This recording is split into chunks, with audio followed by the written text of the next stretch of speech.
aspecto educativo, no hay modelos educativos, no hay maestros preparados para atenderles, los compañeros no les entienden y vemos esa exclusión, ese conjunto continuo de eventos en el que estas personas son excluidas.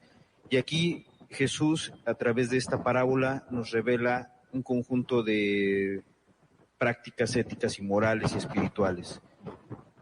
Ve a esa persona que te necesita, atiéndele en sus necesidades, cualquiera que sea, asume el costo que eso implica, un costo formativo, costo en tiempo, costo en atención personal, ¿no?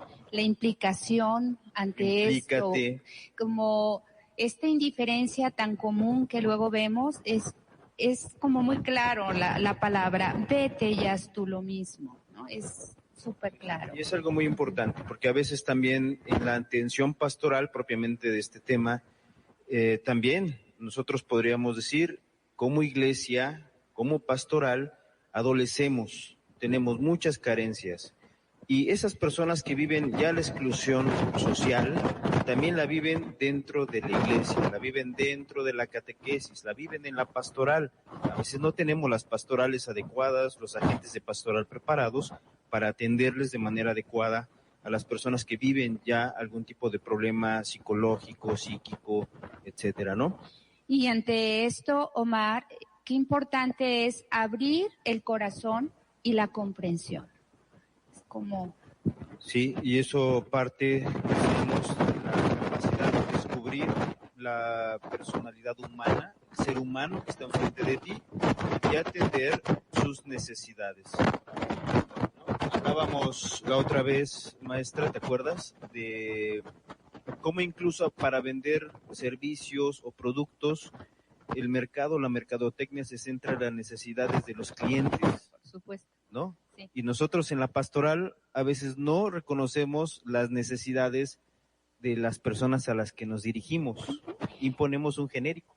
Y a lo mejor estamos acostumbrados, sí, a dar un servicio y quizás nos podemos acostumbrar sin ver, ¿no? Sin ver realmente hasta lo que nos están diciendo, ¿no? Es como importante rescatar esto para este abordaje de nuestra atención pastoral. Sí, y a veces no tienen ni siquiera la oportunidad de expresarse, de expresar sus necesidades, de ser reconocidos. Claro. Se habla por ellos, se piensa por ellos y bueno. Se decide por ellos. Se decide por ellos también, ¿no?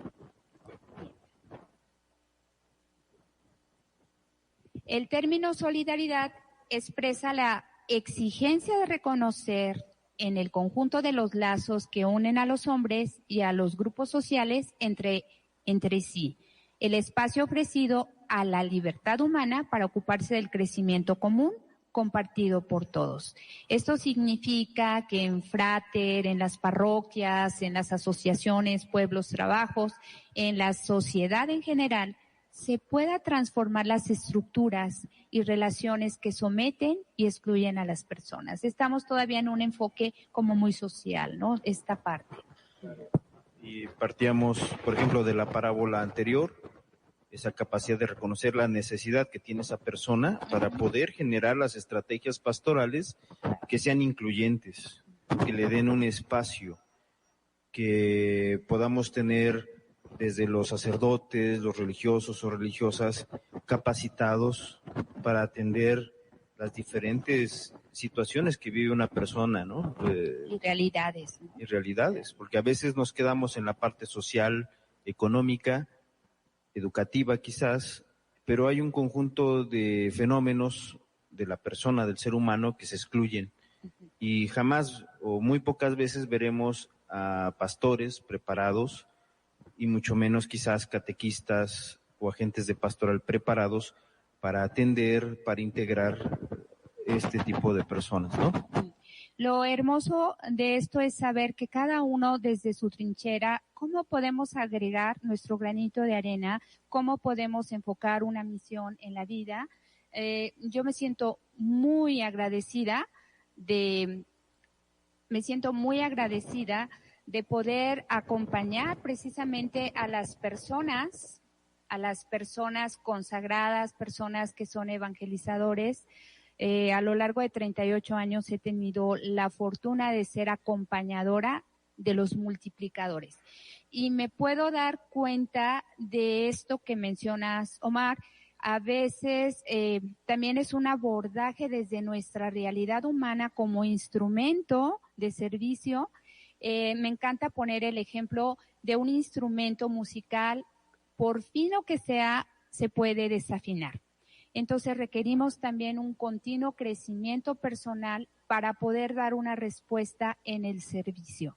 Recuerdo en trabajo social, que es mi carrera, yo recuerdo que era mucho ayuda, apoya, asistencia social, y por ahí era el enfoque.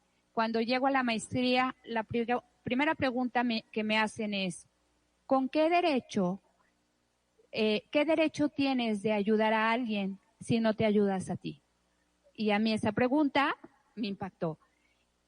Qué bueno que me la hicieron, porque entendí que había también que trabajar, porque a lo mejor también me excluyo también de los procesos de apoyo y de ayuda. A veces nos dicen el mal de los cuidadores y ayudadores. Entonces es un trabajo de coherencia, de trabajo personal, y desde ahí dar una respuesta amorosa. Mira, maestra, nos preguntan, ¿qué hacemos para apoyar a las personas con depresión, esquizofrenia o bipolaridad? De mi parte, primero, tenemos que verificar que las personas tengan una atención o acompañamiento psiquiátrico, medicado, dependiendo la gravedad de la patología, ¿no? De este contexto depresivo, esquizofrénico, bipolar. Y el segundo paso, muy importante, es el acompañamiento que se le hace a estas personas. Un acompañamiento que tiene que ser obviamente profesional, no es un acompañamiento que cualquiera pueda dar, pero es necesario, porque muchas veces nos limitamos a la medicación. La medicación es una parte del tratamiento que debe de estar, pero también, no es todo, sin omitirlo, el acompañamiento. Y en este sentido, bueno, no sé, ¿tú qué opinas? Adelante, sí. El acompañamiento adecuado, ¿no? Y un acompañamiento en el que se tome en cuenta a la persona, que no es directivo, sino constructivo, ¿no? Es decir, interpelativo, que toma en cuenta las necesidades y características, el contexto en el que vive la persona.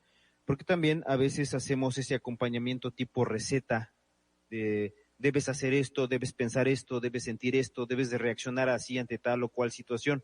Pero lo hacemos, obviamente, ese tipo de comentarios o de acompañamiento, entre comillas, desde los zapatos del terapeuta, que se asume a sí mismo como experto. Ese es el peor error, ¿no? O en la depresión, échale ganas. No sirve, no sirve. No, es decir, no. No va por ahí. No, Sí. ¿por qué? Porque se omite la realidad Bioquímica, que requiere un tratamiento médico, estar adecuadamente en manos de profesionales, eso es sumamente importante. Y la contención familiar, el trabajo, el darles todo un apoyo a la familia, porque esto mueve a toda la familia. ¿Y qué ocurre en el contexto social, Omar? Porque a veces solo nos quedamos con un enfoque médico, que es el enfoque tradicional con este tipo de discapacidad, pero es la sociedad, fíjense cómo contribuye de una manera o excluyente o incluyente. Cuando no estamos preparados, tememos lo que no conocemos. Y como no sé qué es, que no entre a la parroquia esta persona, quizás hacemos un proceso discriminatorio y los alejamos, ¿no? Sí, los alejamos, o también, como decíamos, no les damos voz. Muchas veces la depresión u otras dificultades que podemos tener como personas a lo largo de la vida implican el que la persona tenga la oportunidad de expresar sus necesidades, lo que siente, lo que piensa, su forma de ver el mundo, y tener una respuesta del otro de acuerdo a eso que está enunciando. ¿Sí me explicó? Sí, claro. Y a veces, si tú no le permites expresar cómo ve, cómo interpreta, cómo siente su realidad o su contexto, pues le quitas ese punto de salida, de construirse con y acompañado por el otro, ¿no? ¿Por qué? Porque no asumimos ese esfuerzo de acompañar a alguien que te necesita con una palabra adecuada, no trillada, sino de acuerdo a su realidad. Y decía otra, yo viví depresión, sé que el apoyo espiritual es de lo más importante. ¿Qué opinan? Sí, el apoyo espiritual es muy importante y aquí tenemos dos connotaciones. Primero, hay un tipo de teología que puede acentuar los aspectos depresivos, ¿no? La teología negativa, la que hace hincapié en las culpas, en el Dios castigador, pues acentúa quizás la minusvaloración de una persona que puede sentirse culpable de cualquier cosa o sentirse perseguido, castigado. O con la culpa que le coquetean la idea de muerte, ¿no? De Exacto. suicidio. Sí, eso es bastante grave. Y necesitamos cultivar una teología más humana, más integradora, más optimista, centrada en la esperanza, en la salvación, en el principio que tenemos a partir de la experiencia de Jesús resucitado y no quedarnos en el Jesús crucificado, ¿no? Sí, porque a veces nos quedamos en que la Pascua queda con el Viernes Santo y la crucifixión y no pasamos al Jesús resucitado, y eso nos permitiría descubrir una realidad más triunfante de la vida, con mayor sentido, con mayor optimismo, ¿no? Claro. Y un abordaje multidimensional, porque ya lo decías tú, el abordaje médico, que es importante, el tiempo necesario, y todo un acompañamiento de saber si esto, bueno, es de corte genético, si traen una problemática no solucionada, un acompañamiento, tú hablabas mucho de esta importancia, y poder apoyar a estas personas. Cuando he visto pacientes con esta situación, decirles, es una enfermedad que puede ser tratada. Entonces, como tal, hay atención, pero además nuestro enfoque no solo es médico, va más allá. La parte espiritual, la trascendencia, el sentido de vida, recuperar todo eso. Es muy complejo y es cada persona es única en sus necesidades. No la podemos tratar como un todo. Aquí hay otra pregunta. Desde la iglesia en la diócesis de Guadalajara se trabajó o ayuda a estas personas con discapacidad psicosocial. Marta Sánchez de Tampico. No sé. Bueno, en Guadalajara se ha hecho mucho trabajo en muchas áreas. Eso es algo que tenemos que reconocer y también valorar, ¿no? Yo, por ejemplo, veo aquí en el CEDEC que se capacitan con lenguaje de señas. Tenemos este tipo de eventos, ¿no? Por ejemplo, donde se toman en cuenta situaciones que yo no he visto que tomen en cuenta en otros lados. Y eso nos habla de una pastoral que va creciendo, que va siendo cada vez más incluyente. Y yo espero también que en algún momento no solamente tengamos lenguaje de señas, sino también capacitaciones en el aspecto psicológico para que nuestros catequistas o agentes de pastoral tengan nociones básicas de acompañamiento en estos temas, obviamente con la medida cautela, porque hay situaciones que solo podrán ser acompañadas por expertos ya formados en el ámbito de la psicología o la psiquiatría, ¿no? O incluso en el acompañamiento espiritual, pero que esté obviamente muy bien formado para tomar en cuenta todas estas problemáticas y características que nos puede presentar una persona en estas condiciones, ¿no? Y yo aquí quiero enfatizar la importancia, nosotros no tenemos que ser ni psicólogos ni psiquiatras, o sea, no. Al ser agentes de apoyo y de ayuda, sí se requiere mínimos de conocimiento, porque a veces actuamos con muy buena voluntad, pero a lo mejor a un general no se le ocurre enviar a alguien a una guerra sin estar armado o sin estar, ¿no? Qué fue ejemplo, pero bueno. En este caso, ¿qué sería importante? Tener como conocimientos básicos de lo que es un acompañamiento y una distinción. ¿Hasta dónde es mi campo como evangelizador, apoyador, catequeta y cuál no? para saber, en este caso, poder enviar. Muchas veces somos puentes, estamos canalizando a las personas adecuadas, y esa es la gran ayuda, el poder apoyar para que estas personas lleguen a ese apoyo que se requiere a la familia. Pero sí es importante capacitarnos. Yo creo que aquí la buena voluntad no es suficiente. Por eso decía yo, es que se pueda generar estos ambientes de capacitación, donde se le dé a los catequistas o agentes de pastoral las nociones básicas para poder reconocer la situación de la persona, poder canalizarla a una atención que ya esté más consolidada, que tenga más recursos técnicos o, bueno, de capacitación, que le pueda ayudar más. Y aquí hablamos de la importancia de ir más allá de la pastoral de los sacramentos. Muchas veces en nuestras pastorales lo más importante es los sacramentos y preparar la primera comunión, el bautismo, las bodas, y la pastoral es algo más amplio, más grande, y también debería de tener un espacio desarrollado, capacitado, lo vuelvo a repetir, capacitado en este tipo de temas, para que no haya personas excluidas de la iglesia, ¿no? Que puedan encontrar la atención que necesitan, por lo menos puedan ser dirigidos con expertos o personas más capacitadas para atenderles mejor.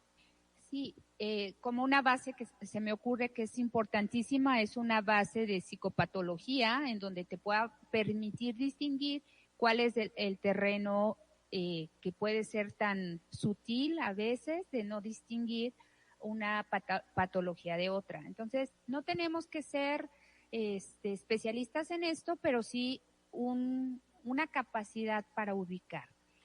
Hay jóvenes sordos que han pasado por procesos de depresión. Sería bueno que sacerdotes, agentes de pastoral se preparen para la atención.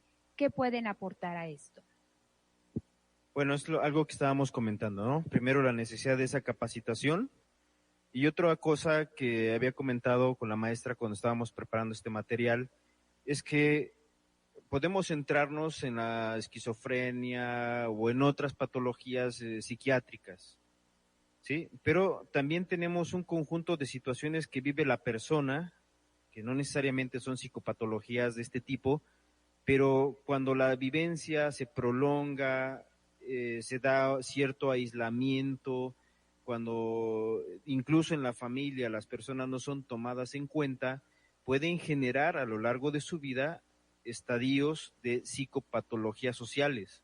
¿Por qué? Porque viven la exclusión y la marginación incluso dentro de su familia, y generarán pues resistencias, desconfianza, no saben que no pueden hablar, que habrá pocas personas que los quieran escuchar, y obviamente generarán, por ejemplo, depresión, sentimiento de soledad, mucha frustración, porque a lo mejor sus ideales de vida, sus proyectos vitales se ven limitados por estas características que puede tener la persona. Puede ser el oído, la vista, el habla, la movilidad, infinidad de situaciones.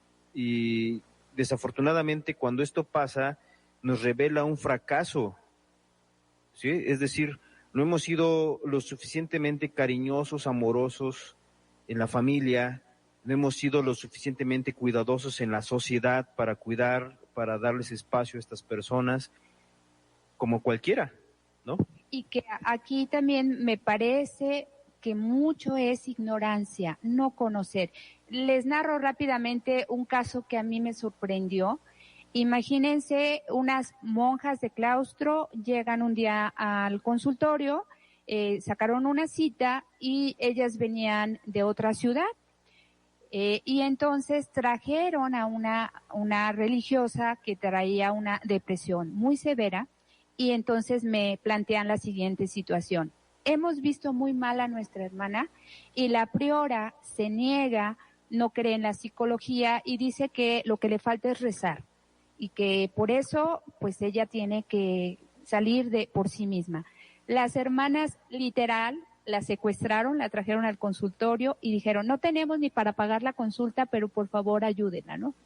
En ese momento me conecto con un psiquiatra, se la envío. Verdaderamente la hermana requería medicación, venía muy mal, pero fue impactante darnos cuenta cómo pueden llegar a ese nivel. Entonces, cómo aún adentro de los institutos en donde pues sembramos valores, pero a veces es el desconocimiento, ¿no? Entonces, qué importante es prepararnos en estas áreas para dar una respuesta, porque a veces es ignorancia, qué lamentable.